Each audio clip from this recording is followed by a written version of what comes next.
بسم اللہ الرحمن الرحیم وخلصوا ما وقفت علیہ من کتب الفقہ والتفاسیر فی آیت القتال هو ان فی بدء الاسلام لضعفہ کان الرسول علیہ السلام مامورا بالتبلیغ فقط۔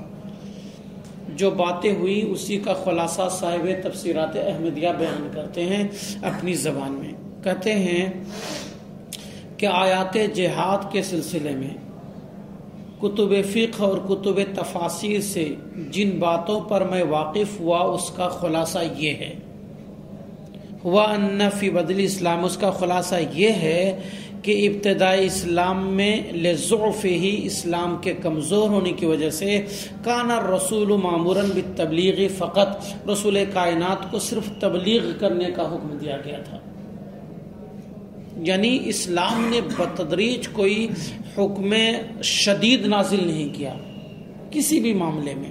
شراب کا معاملہ لو، پہلے فائدہ اور نقصان بتایا گیا، اس میں فائدے کم ہیں نقصانات زیادہ ہیں۔ پھر بتایا گیا کہ جب نشے کی حالت میں رہو تو نماز سے قریب نہ جاؤ۔ پھر بتا دیا گیا کہ انما الخمر والمیسر رجس، شراب حرام ہے، ناپاک چیز ہے یہ۔ تو اسلام نے جو چیز رائج تھی ان لوگوں کے درمیان یک لخت بند نہیں کر دیا، بلکہ اسٹیپ بائی اسٹیپ اس کو منع کیا، تاکہ ہے نا عادی ہوتے چلے جائیں اور کہیں ایسا نہ ہو کہ اچانک حکم دیا جائے، گراں گزرے اور پھر وہ چھوڑ دے اسلام کو۔ یہاں پر بھی رسول کائنات کو ڈائریکٹ جہاد کرنے کا حکم نہیں دے دیا گیا کہ اے نبی مسلمانوں کو لو تلوار اٹھاؤ اور جو کلمہ نہیں پڑھتا بس اس کو قتل کر دو، نہیں، بلکہ بتدریج پہلے نبی کریم صلی اللہ تعالی وسلم کو صرف تبلیغ کرنے کا حکم دیا گیا تھا۔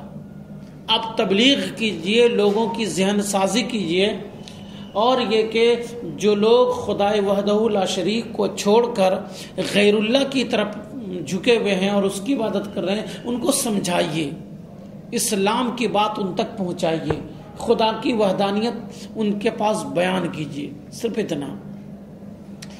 تو رسول کائنات صلی اللہ علیہ وسلم کو اسلام کے کمزور ہونے کی وجہ سے صرف تبلیغ کرنے کا حکم دیا گیا تھا۔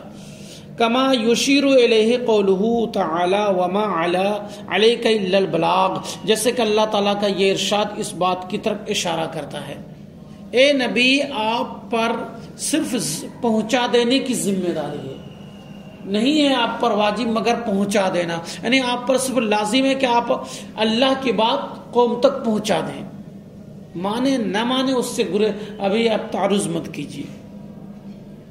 وَلَمْ يَكُنْ مَعْمُورًا لِمُقَاتَلَةِ الْجِهَادِ، اور جہاد کرنے، وَلَمْ يَكُنْ مَعْمُورًا معمور القتال مقاتلۃ والجہاد، اور جہاد کرنے اور جنگ کرنے کا حکم حضور کو نہیں دیا گیا تھا۔ بل کان العفو حینئذ فقط، بلکہ اس وقت صرف عفو درگزر کرنا تھا، جیسا کہ اللہ تعالیٰ کا یہ ارشاد بھی اس بات پر دلالت کرتا ہے کہ نبی کائنات صلی اللہ علیہ وسلم اگر غیر اللہ کی طرف جھکتے بھی دیکھیں تو آپ اپنی بات پہنچا دیں، باقی درگزر سے کام لیں۔ اللہ تعالیٰ کا یہ ارشاد بھی اس بات پر دلالت کرتا ہے فاعفوا واصفحوا ونحوہ، فاعفوا واصفحوا، اور اس قسم کی آیت کریمہ اس بات پر دلالت کرتی ہے کہ رسول کائنات کو ابتداً صرف تبلیغ کرنے کا حکم دیا گیا تھا اور عفو درگزر سے کام لینے کا حکم دیا گیا تھا۔ اے محبوب معاف کر دیجئے اور درگزر کیجئے۔ وَيُسَمَّى هَذِهِ آیات العفو والصفح، اور اس قسم کی آیتوں کو آیات عفو و صفح کہا جاتا ہے، معاف کرنے اور درگزر کر دینے والی آیتیں۔ وَكُلُّهَا غَيْرُ مَقْصُورَةٍ، اور عفو معاف کر دینے کے سلسلے میں جتنی بھی آیت کریمہ آئی ہیں اللہ تعالیٰ کی طرف سے، کہتے ہیں کلھا غیر مقصورتن، وہ تمام کے تمام بہت ہیں، کثیر ہیں، وہ بے انتہا ہیں، وہ تمام آیتیں بے انتہا ہیں، کثیر ہیں۔ تفسیر زاہدی میں اس کی کثرت کو بیان کرتے ہوئے کہ اس سلسلے میں بکثرت آیت کریمہ نازل ہوئی کہ محبوب آپ صرف احکام خداوندی پہنچا دیجئے اور بس، باقی آپ کچھ تعرض مت کیجیے، عفو درگزر سے کام لیجیے۔ اس سلسلے میں تفسیر زاہدی میں یہ ہے کہ تقریباً 70 آیت کریمہ نازل ہوئی۔ چشم پوشی سے کام لیجیے، عفو درگزر سے کام لیجیے، وہ لوگ آئیں گے آخر اسلام کی طرف۔ تفسیر زاہدی میں انہا قریبۃ من 70 آیتن، کہ عفو درگزر والی آیتیں تقریباً 70 ہیں۔ اور علامہ جلال الدین سیوطی کی شرح آفاق کتاب جو اصول تفسیر میں ہے، جس کا نام الاتقان ہے، اس میں یہ ہے انہا 124 آیتن۔ علامہ جلال الدین سیوطی کی کتاب میں ہے کہ عفو درگزر کی جانے والی آیت کریمہ کی تعداد تقریباً 124 ہے، سمجھا نا؟ اور یہ 124 ساری کی ساری آیت کریمہ منسوخ ہو گئی اللہ تعالیٰ کے اس ارشاد سے، فَإِذَا انْسَلَخَ الْأَشْهُرُ الْحُرُمُ فَاقْتُلُوا الْمُشْرِكِينَ حَيْثُ وَجَدتُّمُوهُمْ۔ پہلے عفو درگزر کرنے کا حکم دیا گیا تھا، محبوب چشم پوشی کر لیجئے، محبوب آنکھ بند کر لیجئے، محبوب بے توجہ ہو جائیے، آپ حکم پہنچا دیجئے۔ اس قسم کی تفسیر زاہدی کے مطابق 70 اور الاتقان کے مطابق 124 آیت کریمہ تھی، لیکن یہ تمام آیت کریمہ کا حکم منسوخ ہو گیا فَإِذَا انْسَلَخَ الْأَشْهُرُ الْحُرُمُ إِلَى آخِرِهِ سے۔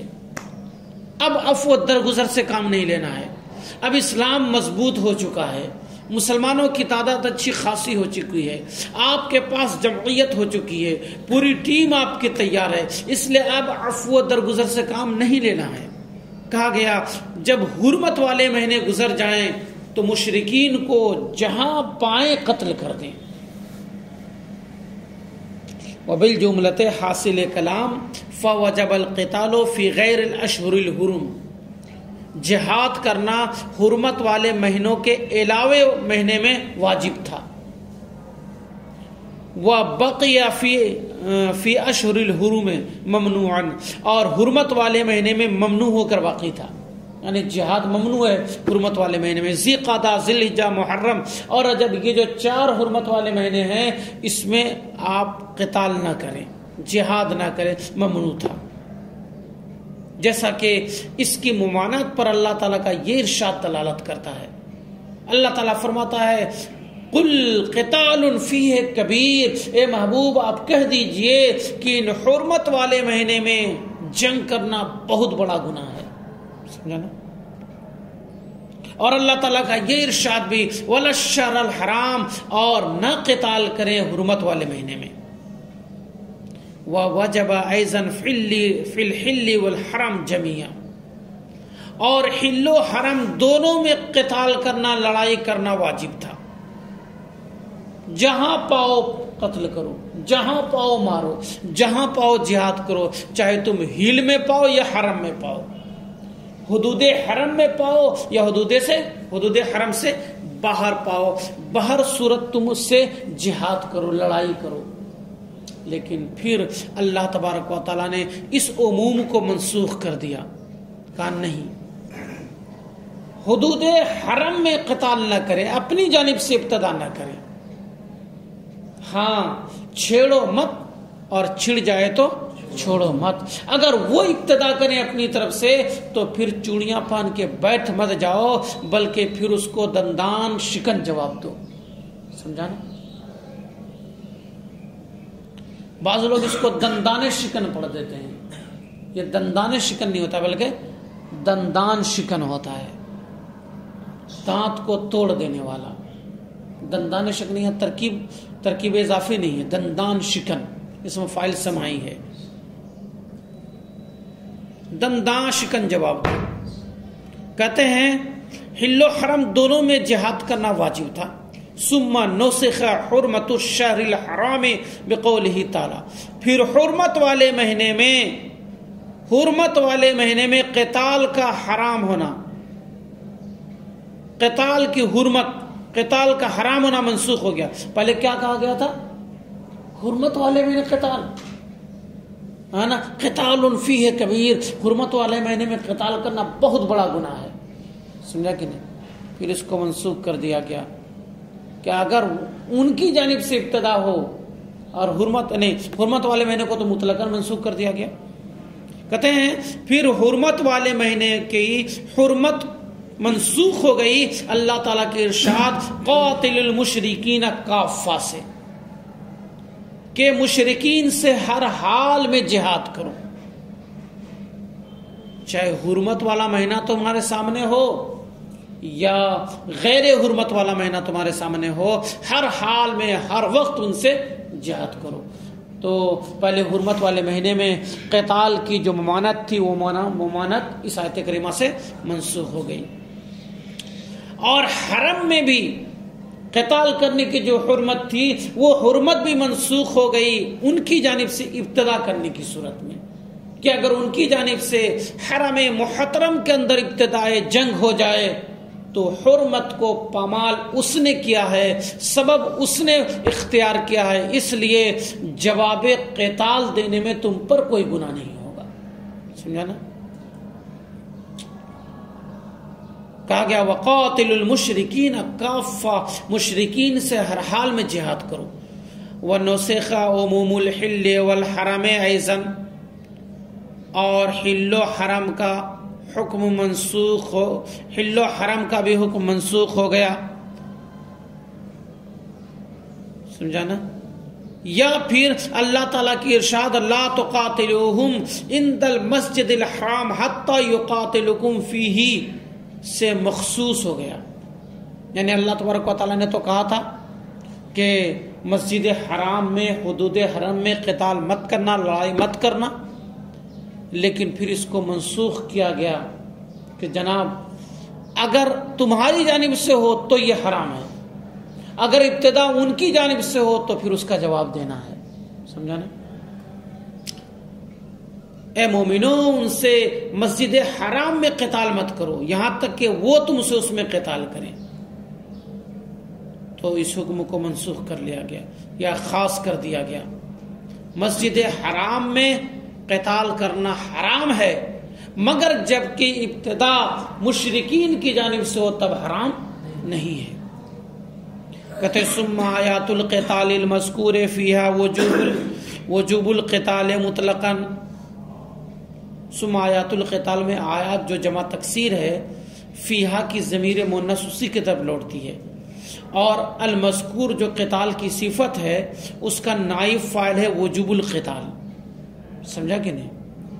وجوب القتال المذکور کا نائب فاعل ہے، تو معنی یہ ہوگا ثم آیات القتال المذکور فیہ وجوب القتال مطلقا. پھر وہ آیت جہاد جس میں کہ قتال کے وجوب کو بیان کیا گیا ہے مطلقاً، وہ منسوخ ہو چکی ہے مفعول کے عموم کے حق میں.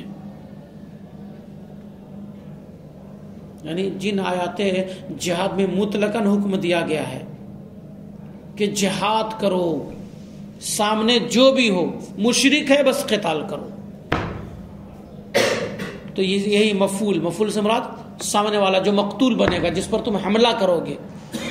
تو سامنے مشرکین ہے جن پر حملہ کرنا ہے، چاہے وہ جو بھی ہو تہہ تیغ کر دو.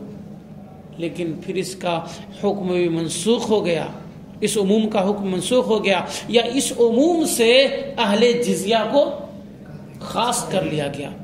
حتی یوت الجزیہ، یہاں تک کہ وہ جزیہ ادا کر دیں. یعنی مشرکین سے قتال کرو لیکن اگر وہ جزیہ دینے پر راضی ہو جائیں اور اپنی عزت و آبرو کی حفاظت کی خاطر آپ کی بارگاہ میں جان و مال کا جزیہ دے دیں تو پھر ان سے جہاد مت کرو، قتال مت کرو. تو مخصوص کر لیا گیا کہ نہیں؟ پہلے عام تھا. کہتے ہیں پھر وہ آیات جہاد جس میں کہ جہاد کے مطلقاً واجب ہونے کو بیان کیا گیا ہے. منسوخۃ، منسوخ ہے آیات القتال کا، یہ آیات القتال کی یہ خبر ہے. سمجھا نا؟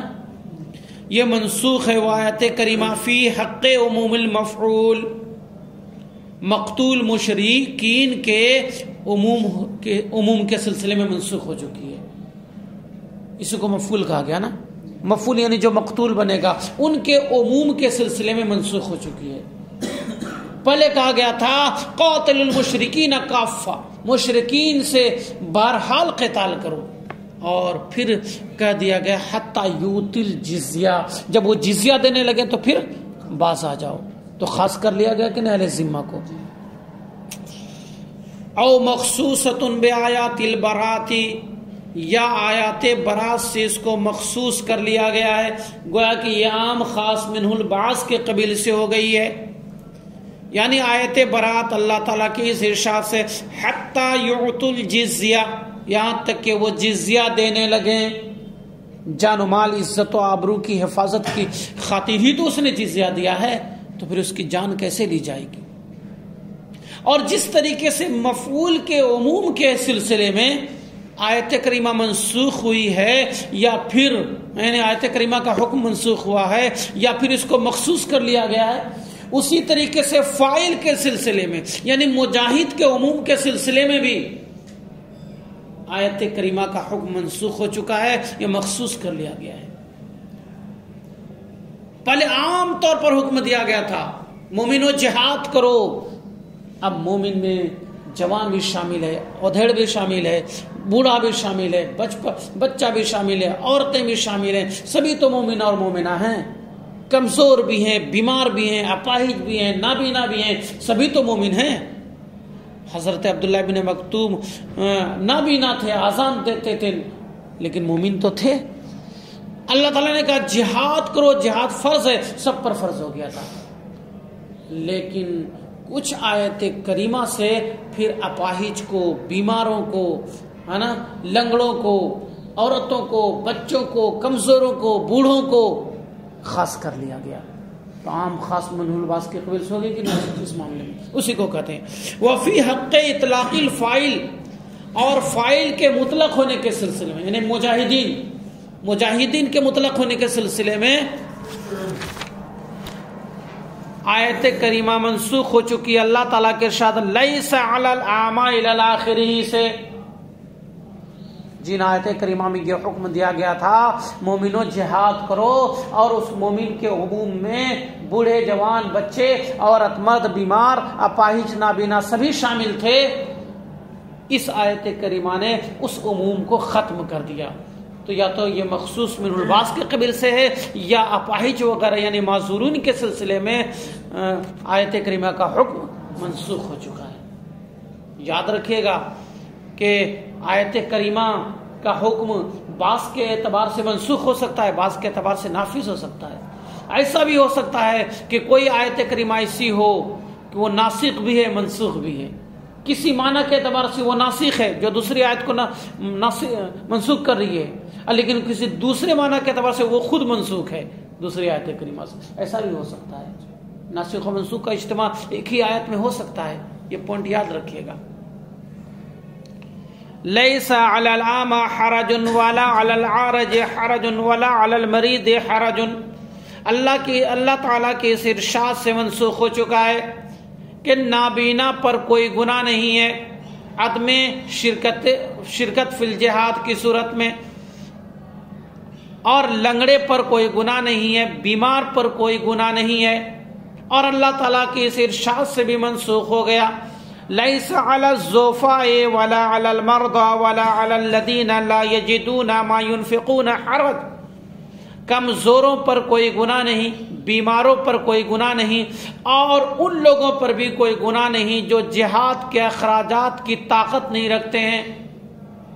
جہاد کرنے کے لیے گھوڑا کا انتظام کرنا پڑے گا، جہاد کرنے کے لیے تلوار بنانی ہوگی، جہاد کرنے کے لیے تیر و سران کو اختیار کرنا ہوگا، خریدنا ہوگا. اور وہ بیچارہ دھاڑی مزدور ہے کہ صبح سے شام تک کماتا اور اپنے بال بچوں کو کھلاتا ہے. سمجھا نا؟ تو ان جیسے آیت کریمہ سے فاعل کے حق میں یعنی مجاہدین کے حق میں بھی کہ عموم کے سلسلے میں آیت کا حکم منسوخ ہو چکا ہے یا خاص کر دیا گیا ہے. اذا نصحوا للہ ورسولہ، جبکہ پیچھے رہ کر یہ لوگ اللہ اور اس کے رسول کے لیے خیر خواہی کریں. ایسا نہیں کہ بوڑھوں کو چھوڑ دیا گیا تو بوڑھا جو ہے چغل خوری کرتا پھرے. اور مشرکین کی مدد کرے اور جاسوسی کرنے لگے. بڑھاپے ہے نا عورت کو چھوڑ دیا گیا تو عورت جاسوسی کرنے لگے. نہیں، اللہ رسول کے لیے وہ خیر خواہی کا کام کریں، دین کا کام کریں. عورتوں پر جہاد فرض نہیں ہے، لیکن مجاہدین کو اگر ان کے پاس بھیجا جائے جو بیچارے زخمی ہو چکے ہیں تو مرہم پٹی وہ کرے، سمجھا نا، اور اس کی دیکھ ریکھ کرے، اس کی تیمارداری کرے. اور اللہ تعالیٰ کی اس ارشاد سے بھی جہاد کے مجاہدین پر جہاد کے فرض کے مطلق ہونے کا حکم منسوخ ہو چکا ہے. وَمَا كَانَ الْمُؤْمِنُونَ لِيَنْفِرُوا كَافَّةً، مومنین پر لازم نہیں کہ سب کے سب جہاد کے لیے نکلیں، سمجھا نا. وَلَا بَأْسَ أَن يَكُونَ الْآيَةُ نَاسِخَةً أن يكون الآية ناسخة لآية في معنى ومنسوخة بأخرى في معنى آخر. وہی جو بات میں نے ابھی بیان کی، اس میں کوئی مذائقہ نہیں کہ ایک آیت کریمہ ناسخ بھی ہو سکتی ہے، وہی آیت کریمہ منسوخ بھی ہو سکتی ہے. کسی معنی کے اعتبار سے وہ کسی آیت کے لیے وہ ناسخ ہے، لیکن کسی اور معنی کے اعتبار سے وہ خود کسی اور آیت کریمہ سے منسوخ ہے. ایسا ہو سکتا ہے. کہتے ہیں اور اس میں کوئی حرج نہیں ہے کہ ایک آیت دوسری آیت کے لیے ایک معنی کے اعتبار سے ناسخ ہو اور وہی آیت دوسری آیت کریمہ سے دوسرے معنی کے اعتبار سے منسوخ ہو. فاحفظوا، اسے اچھی طرح ذہن میں بسا لو. فإن العلماء عنہ غافلون، کیونکہ علماء کرام اس نقطے سے غافل ہیں. ایک آیت ناسخ بھی ہو سکتی ہے، ایک آیت منسوخ بھی ہو سکتی ہے، اور دونوں کا اجتماع ہو سکتا ہے الگ الگ حیثیت سے. ایک ہی شخص بہنوئی بن سکتا ہے، ایک ہی شخص سالہ بن سکتا ہے الگ الگ اینگل سے. ایک ہی شخص باپ بن سکتا ہے، ایک ہی شخص بیٹا بن سکتا ہے الگ الگ حیثیت سے. بن سکتا ہے کہ نہیں؟ تو اسی طریقے سے ایک ہی آیت کریمہ ناسخ بھی ہو سکتی ہے اور منسوخ بھی ہو سکتی ہے الگ الگ اعتبار سے. سمجھا نا؟ اور اللہ تعالیٰ کا ارشاد فَمَنِ اعْتَدَىٰ عَلَيْكُمْ فَاعْتَدُوا عَلَيْهِ بِمِثْلِ مَا اعْتَدَىٰ عَلَيْكُمْ، جو تم پر زیادتی کرے تو تم بھی اس پر زیادتی کرو اسی قدر جتنی کہ اس نے تم پر زیادتی کی ہے.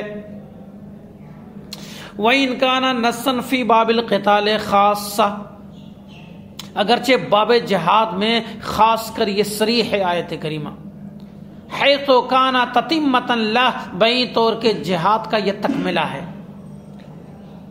ولکنہ عام بعبارتہ لکل عدوان وظلم، لیکن یہ ہر طرح کی سرکشی اور ظلم کے لیے عبارت کے اعتبار سے عام ہے. یہ جو کہا گیا کہ جو تم پر زیادتی کرے تو تم بھی اس پر زیادتی کرو، جو تمہارے اوپر حملہ کر کے تمہاری انگلی کو کاٹ دے تو تم بھی اس کی انگلی کو کاٹ دو، آنکھ پھوڑ ڈالے تو تم بھی آنکھ پھوڑ ڈالو، گردن اڑا دے تو تم بھی اڑا دو، اور اڑا دو تم تو نہیں اڑا پاؤ گے، تمہارے اولیاء اڑا پائیں گے. سمجھا نا؟ کہا گیا. تو اگرچہ آیت جہاد کے بارے میں خصوصی طور پر یہ آیت کریمہ نازل ہوئی ہے، مگر حکم کے اعتبار سے یہ بالکل عام ہے. صرف باب جہاد میں یہ بات نہیں چلے گی، بلکہ زیادتی غیروں کی جانب سے جس باب میں بھی ہو، کھیتی باڑی کے معاملے میں ہو، زیادتی کر رہا ہے، وہ اپنے کھیت میں پانی لے لیا، تمہارے کھیت کو بند کر دیا، تمہارے کھیت میں پانی نہیں گھسنے دے رہا ہے، تم بھی اتنا پانی لے لو. سمجھا کہ نہیں؟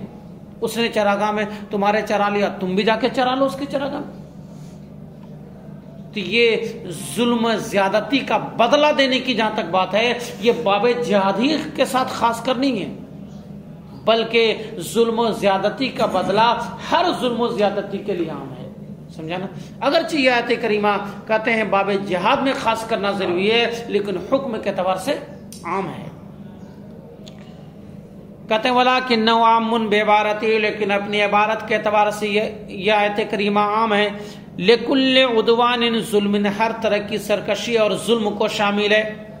اور اسی وجہ سے صاحب ہدایہ نے اسی آیت کریمہ سے باب غصب کی ابتدا میں استدلال کیا ہے اس سلسلے میں کہ اگر کوئی آدمی مثلی چیز کو غصب کر لے پھر غاصب کے قبضے میں رہتے ہوئے ہلاک ہو جائے تو غاصب کے اوپر اسی کے مثل واپس کرنا ضروری ہے.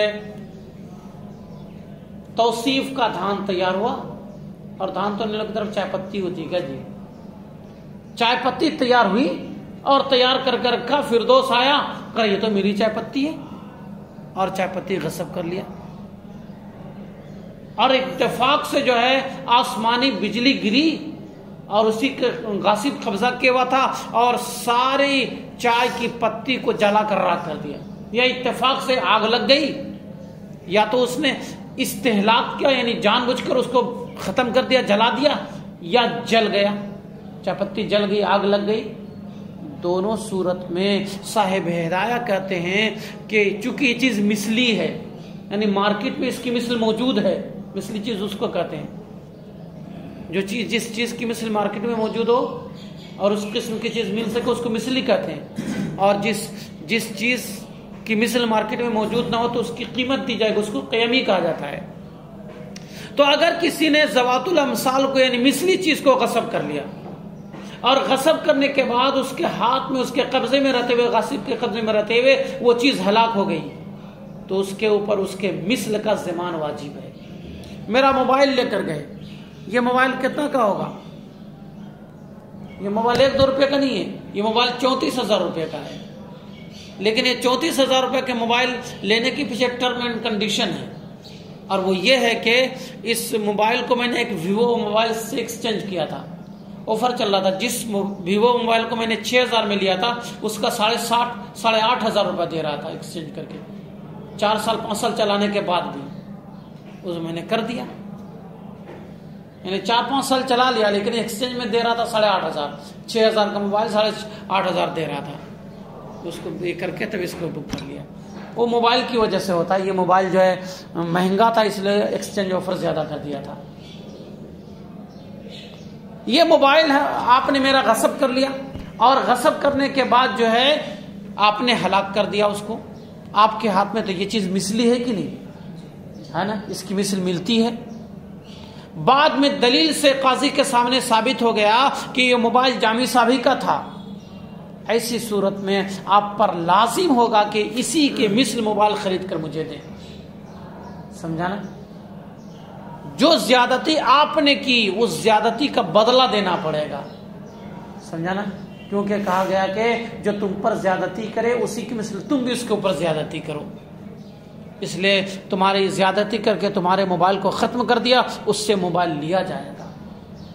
صاحب ہدایہ نے بیان یہ کیا گیا کہ یہاں پر ظلم و زیادتی کا معاملہ اگرچہ باب جہاد میں آیا ہے لیکن حکم کے اعتبار سے عام ہے، جہاں پر بھی ظلم و زیادتی ہوگی اس کو گچا دیا جائے گا، لے جا کے وہاں فٹ کر دیا جائے گا، لے جا کے، سمجھا نا؟ اور صاحب ہدایہ نے باب الغصب میں اس آیت کریمہ فمن اعتدی والی آیت کریمہ سے استدلال کر کے اس بات کو واضح بھی کر دیا ہے کہ جناب یہ حکم کے اعتبار سے عام ہے، اگرچہ باب جہاد میں خاص کر یہ آیت کریمہ نازل ہے، سمجھا کہ نہیں؟ اسی وجہ سے صاحب ہدایہ نے باب الغصب کی ابتدا میں استدلال کیا ہے اس سلسلے میں کہ جو شخص مثلی چیز کو غصب کر لے پھر وہ ہلاک ہو جائے، یجب علیہ رد و مثلہ، تو اس کے مثل کو واپس کرنا اس کے اوپر واجب ہوگا۔ کیسے استدلال کیا ہے؟ اب صاحب ہدایہ کی عبارت بئی طور کو انہوں نے کہا ہے، صاحب ہدایہ کی عبارت ابھی آئی، ومن غصب شیئا له مثل کالمکیل والموزون فہلک فی یدہ فعلیہ مثلہ، جس نے کسی کی کوئی چیز غصب کر لی، جس نے کوئی چیز غصب کر لی جس کی مثل مارکیٹ میں ہے، جیسے وہ چیز مکیلی ہو یا موزونی ہو، سمجھا نا؟ فہلک فی یدہ، پھر غاصب کے ہاتھ میں وہ چیز ہلاک ہو جائے، فعلیہ مثلہ، تو غاصب کے اوپر اسی کے مثل واپس کرنا لازم ہوگا۔ اور ہدایہ کے بعض نسخوں میں ہے فعلیہ ضمان مثلہ، اس کے مثل کا تاوان واجب ہوگا، لیکن کہتے ہیں وَلَا تَفَاوَتَ بَيْنَهُمَا، دونوں کے درمیان کوئی فرق نہیں ہے، اور وہ اس لیے کہ واجب مثل کو واپس کرنا اللہ تعالیٰ کی اس ارشاد سے فمن اعتدی، صاحب ہدایہ کی بات چل رہی ہے ابھی، انہوں نے استدلال کیا کہ یہ حکم اس لیے ہے کہ واجب ہے مثلوں کو واپس کرنا اللہ تعالیٰ کی اس ارشاد سے فمن اعتدى علیکم فاعتدوا علیہ بمثل ما اعتدى علیکم.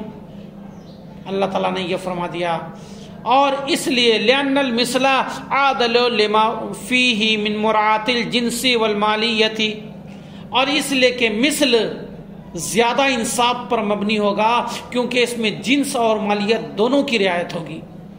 فَيَكُونُ أَدْفَعَ لِلضَّرَرِ هَذَا كَلَامُهُ، لہذا یہ ضرر کو دور کرنے کے لیے کہ زیادہ لائق ہوگا، اور یہ ان کی بات تھی، ان کی بات یہاں تک پوری ہو گئی.